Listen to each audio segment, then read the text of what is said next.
Hello everyone, welcome to Onion Skin, and I'm going to take you through a full, proper tour walkthrough thing of Toon Boom Harmony 12's interface. This is Harmony Essentials in particular.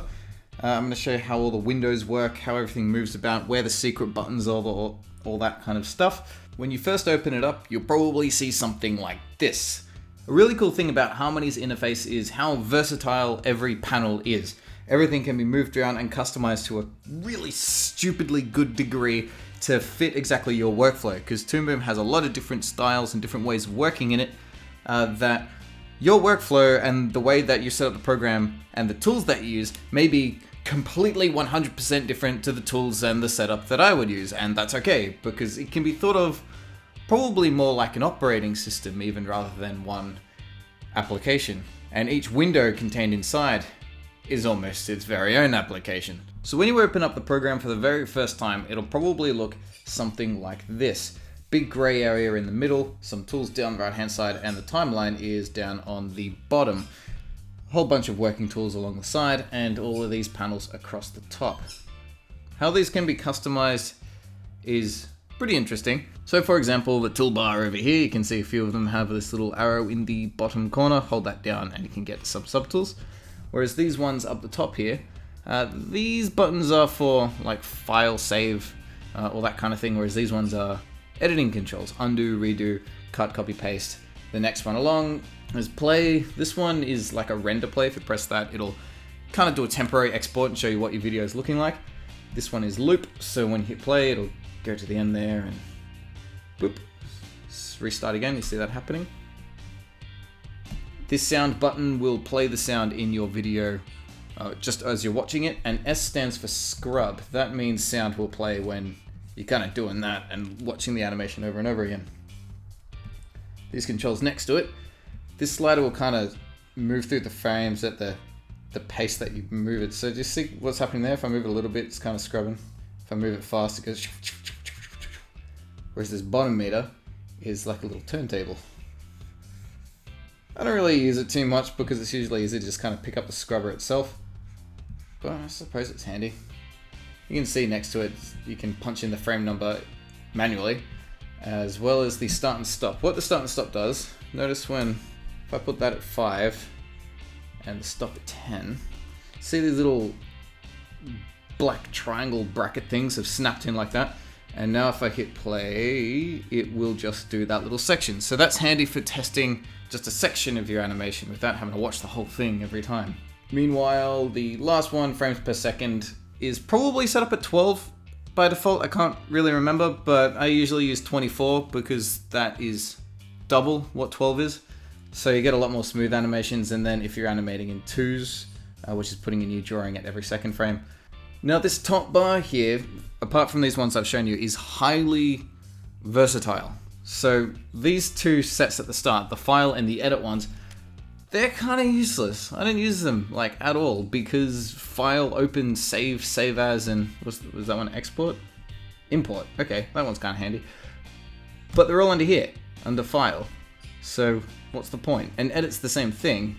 Usually, most people have these controls set to keyboard shortcuts. You know, Control Z, undo, redo, Control C for copy, etc., etc. So what I'm going to do is turn those off. If you right-click along a blank space like that, you see how a small list of different options will appear. File and edit are turned on. So if I click those, they'll go away, and now I can start filling up the rest of this space with new ones. So advanced animation, for example, that's a favorite. I really like this. What these do is move whole layers around. So if I just grab a brush and put in a huge splodge like that, and then grab this tool here while the layer is selected, see these arrows appear? It means I can move the whole layer about. This one will let me spin around infinitely. Scale, skew. This one's pretty cool. What that does is pushes things back in 3D space, but will change its size respectively. So from the camera's point of view, it stays exactly the same, but it will push things further and further into the distance. I'll explain that more thoroughly when we get to it. Whereas this last one here is moving the position of the spline, which is the motion path itself. That's something I'll cover more a bit later as well. What else is pretty handy in this one? Deformation, that's pretty useful. This thing is for building character rigs, the bone structure, all that kind of stuff. And as far as Harmony Essentials is concerned, that's about all you really need. The other ones include scripting, which is for JavaScript stuff, and you can get pretty crazy pretty quick. And the other one is the workspace view. This thing is just other defaults of window arrangements, which, personally I don't really use them because you're shifting windows about in an organic way as you're working. But, feel free to have a click around at them and see what they offer. It may inspire you. But while we're looking at this top bar, let's have a look at Harmony Advanced. Harmony Advanced is the second version up. It costs a little bit extra, but you get quite a few extra things along with it. So you can see we've still got file, edit, workspaces, the advanced animation is there, and deformation is there. But if I right click, a few other things are added. These are pretty damn cool. Particularly is flipping, onion skin, and these things are used for traditional animation. It means you can get really fine-tuned controls over how you see your character as you're animating it frame by frame. I go into a lot of depth with it during the Roughing an Epic Punch animation series, so have a look through there to learn more about how the flipping and the advanced onion skin features work. We also have mark drawing. This is something as well for traditional animation. It marks keys, breakdowns, in-betweens respectively. And lastly is the easy flipping, and this is kinda like just going through frames, but it's a little bit different. So I've set up this layer, and in Harmony Advanced the playback controls are down here. If I set that to loop and scrub through, you see it goes through all the frames like that. Goes through the whole lot. Meanwhile, up here, this version, if I hold that down, will only move between the new drawings. Does that make sense? So there's 4 different drawings here. Each one has an exposure of about 4 or 5-ish frames. And if I hit that, see where... Look closely at where that scrubber playback meter thingy is going to. It's not doing anything in between. It's going to each one of the new drawings each time I press the button. Yeah. Lastly is Harmony Premium. This thing gets a whole bunch even more things. So everything from the other 2 versions is still there. And the last couple of things added are coordinate and control point. These things are all about the tween-based animation I showed before, where it picks up a drawing layer and moves it around. But you can manually punch in the coordinates for it. And the control point one is for editing the tween itself. So when you animate something, it has this kind of spline thing that appears on it, right? And it says, okay, frame 1 it's going to be here, frame 10 is going to be here, and these are all the position it's going to be. A control point will allow you to bend that line around, and it's got this marker here, so I'll bend it up this way like that. And you get some more fine-tuned controls through the control point editor. You can define its angle, its position, how much influence it has for frames either side of it, all that kind of stuff. So those are the Harmony Premium editions. Now back to Essentials, where we get the bare basics and all we need. Each of the bars along the top can be added and deleted as you saw, but they can also be picked up from this bar on the left. I can rearrange them and slide them about. I can collapse them inwards like that. I can pull them out and I can rearrange them vertically if I want. Where else can they go? Anywhere else? I think that's it. And if it gets all bunched up, you see this arrow appears here, and then it kind of expands and gives you just a temporary drop-down menu like that. It also means the toolbar down on the left-hand side here counts as one of these, and I can pick it up and drop it down horizontally if I want. Okay, so that's the top toolbar. Pretty much everything covered there. Next, I'm just going to talk about how windows themselves work and how I personally like to arrange them and that kind of stuff. So each window type, you see it's got these collapsible arrows here, so you can expand and collapse views respectively. So a lot of the time I might bring it all out and just concentrate on the drawing, or if I need to do a whole lot of timeline work, I might even bring the whole timeline up, because you can get a lot of different parameters going on here, and after a while it might start to get pretty chaotic because you've got frames and all this stuff happening all over the animation, and oh man, look at all these drawings, and all that stuff needs to be managed. And I'm most certainly rambling now. But notice that each one of these windows, which I'm pulling around, has a title up here in the corner, so it acts as tabs. And to move each one around, pick up the tab itself, so it becomes a box, and I can arrange it wherever it kind of snaps, and it will make its own position there. So I can put it halfway through any window and it will make a split like that. So if I move it over here, it'll become a full column on its own. And if I pull it over the rest of the tabs, then it will combine in with that window before it. What I personally really like to do is notice how the timeline goes all the way across the bottom, and there isn't a whole lot of room for me to access the colors and the tool properties there. So I pull the timeline out and then drop it in here. And that kind of gives me this four-way split view here. So I can see as much of the timeline as I need to at this point. But my tool properties, you know, I often need a full vertical display for that. And as the palette gets more and more expansive, that's useful to have tall as well. But yeah. Also, each window comes with a few more options. This is where I say that Toon Boom itself is more like an operating system, and each window is its own application, because over here there's like an X out button, so I can click that, it will close the window down. The plus next to it is a selector, so rather than closing the window, I can simply replace it with another one. If I choose library now, the palette window will go away and it will replace its position and its size with a library panel instead.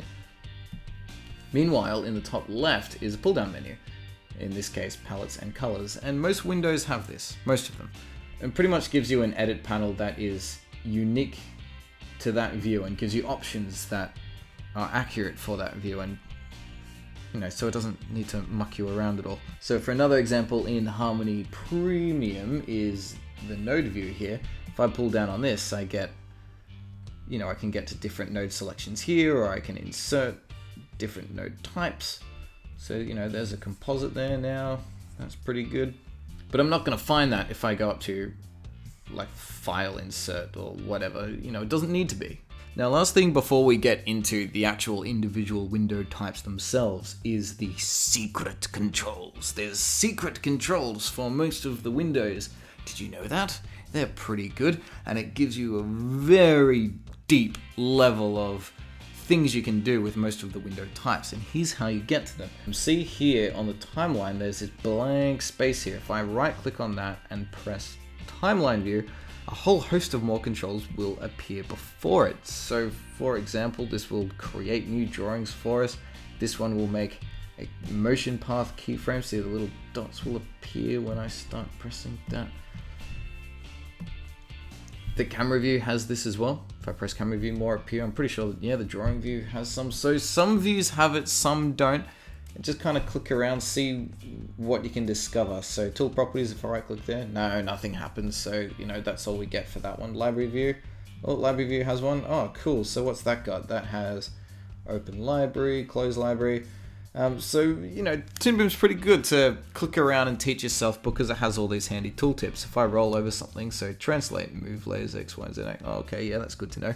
And this is an addition as well. This wasn't in previous versions of Toon Boom. So I encourage you to roll over stuff and see what it says. Paint bucket, paint existing lines, empty areas by clicking or performing a range selection.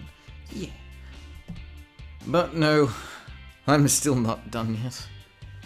We've seen the hidden controls underneath a lot of the toolbars, and there are even hidden controls beyond that.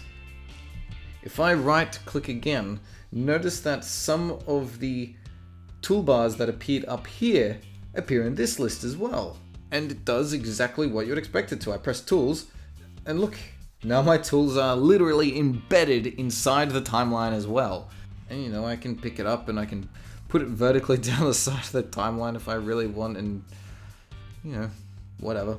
And finally is the really secret stuff. We haven't even seen this at all yet. So to give you an example, here's all these layers that I have going on in the timeline view. I haven't explained how they work yet, but for example, these padlock here will start locking layers like so. And notice I have to click them all on one at a time. This one at the top doesn't do them all. That's a pain in the butt. What if I want a lock all button? Why isn't there one? Well, if I right click here and go to customize, you get this gigantic window of a whole heap of options. On the right hand side is what is currently existing in my toolbar, and on the left is all of the different things I can choose to add. And you can see there's heaps of them. It's awesome, there's so much stuff. So for example, there's lock all, that's what I want. So press the arrow and jumps on over, hit apply, and now it has appeared. Well, when I close it, it'll appear. There it is, lock all. Everything locks. And respectively, I think there's an unlock as well, but let's see what else there is. Add camera, drawing peg, copy, lock all other layers, add one onion skin thing. There's heaps of stuff. And if you go down even further, there's some scripts as well. I've not really dabbled much into these before, but have a go. If you find anything really, really cool, like, give me a comment. I want to see what they do. I've never really had the opportunity to investigate them, I suppose. So what other custom stuff is there? Under the camera view, if I go to customize again, we get all this other stuff. So here is some controls for the paint bucket, auto gap closing, some of the toolbar tools like just existing on their own. So if I, what if I really like using the brush, the eraser, and the paint bucket? Where is that? All right, so I'll add those three. And now in my camera view controls, those three tools have been added. Unlock that. So that's pretty neat. That's probably saved some time because I can access the three tools that I use the most. Just right there. Cool. What else has it got? I see it has some of the controls that appeared in the timeline view. Duplicate drawing is one of them. Edit gradient texture. So there's some right click options as well. All kinds of interesting stuff. Look at that, rotate 90 degrees clockwise, that's a handy one. Send backwards, send back. Rearranging vector out forwards and backwards, that's useful. A lot of things I've only used as keyboard shortcuts up until this point are here as well, like show strokes for example, that's handy. Shows all the like the vector lines and vertices inside your artwork. So that'll be cool to have an actual button that does it. I'll swap that over. And then likewise, I can get rid of stuff that I'm not interested in. So what if I hate the grid? What if I never use the grid? That's using space. There we go, apply. So that's gone. I've got my new refreshed awesome toolbar. Yay, yay, yay. And one last secret hidden customization feature I really want to show is only available in Harmony Advanced and Premium. If you go to Preferences, under the General tab, there is an option called Flat Tool Toolbar. It says it will require a relaunch. If you press it and press OK, nothing will happen until you relaunch it. So let's do that. And now you'll see what a flat toolbar is. That little arrow in the corner of each tool is now gone, and each subcategory of tool is its own tile, which personally I think saves a lot of time. Is probably only really beneficial if you're on a larger monitor, like a 22-inch Cintiq or above. But I personally have it set up like this all the time, and I'm one of those guys who, particularly with this setup, I find it faster and more intuitive to go and click on the new tools each time rather than setting them all up as shortcuts. I think that's probably a good place to leave it for now. We've covered how all the windows move about, how they function. So we'll make this a two-parter, and in the next video, I'll point out what all of the individual windows actually are. You can see them under here: camera, color, drawing, model, timeline, tool properties, etc., etc. What all those are, a good way to think about them, how they relate to one another, to really help find your footing as you start getting into using Harmony.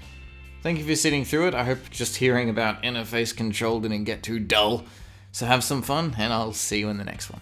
Thanks for coming by. I hope you got something out of it. If you got stuck somewhere or something was a bit tricky, or if you have an idea for something else you'd like to see in a video, please let me know. In the meantime, you can check out some of my other stuff in those links just there. But thanks again, and I'll see you again soon.